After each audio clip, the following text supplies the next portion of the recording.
In the quaint town of Rosedale, where the days unspooled like threads from an elderly tapestry, there lived an artist named Leo. His studio was a sanctuary of scattered paint tubes and canvases, some adorned with the beginnings of dreams, and others with the slumber of incomplete thoughts.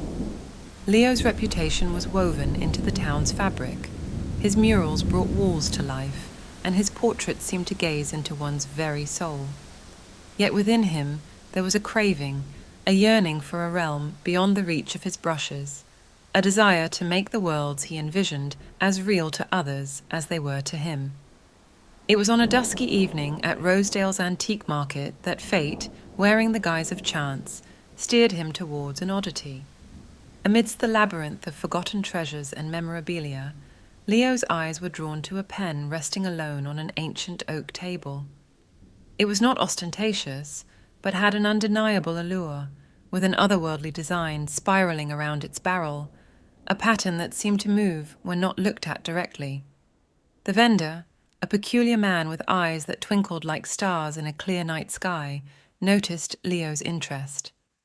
"Ah, that pen," he said, his voice carrying the weight of untold stories. "It's been waiting for someone like you." Before Leo could inquire further, the man pushed the pen towards him. "A gift," he insisted. "This pen chooses its owner, and it seems to have made up its mind about you." Leo left the market, the weight of the pen in his pocket heavier than its size would suggest, and an odd excitement fluttering in his chest. That night, in the quietude of his studio, the pen touched paper for the first time. Ink flowed like a river of night, and the images poured forth as if they had been waiting behind a dam of mundane existence. Creatures of delicate wings and fierce eyes, landscapes that defied the laws of physics, and knights embarking on ethereal quests spilled onto the pages. With each stroke, the room seemed to grow dimmer, as if the light was being drawn into the creation unfolding before him. Hours passed unnoticed until, spent and satisfied, Leo drifted to sleep, the pen still nestled in his fingers.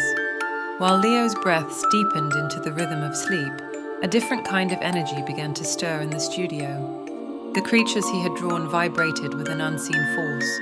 One by one, they lifted from their paper confines, stretching limbs and unfurling wings. The room came alive with the sounds of a fantastical wilderness, the flap of wings, the growl of beasts, the rustling of leaves.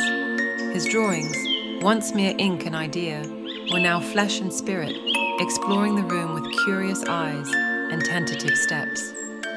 Morning light broke the enchantment nightly, and Leo awoke to the familiar quiet of his studio.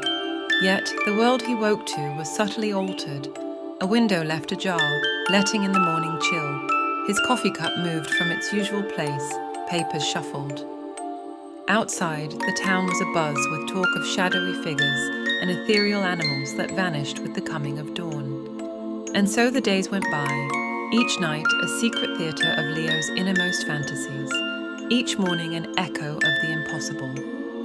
The artist, unbeknownst to him, had become the unknowing puppeteer of the night's most extraordinary performances, all with the aid of a pen whose origins were as mysterious as the magic it wielded, a magic that was just beginning to reveal its true extent.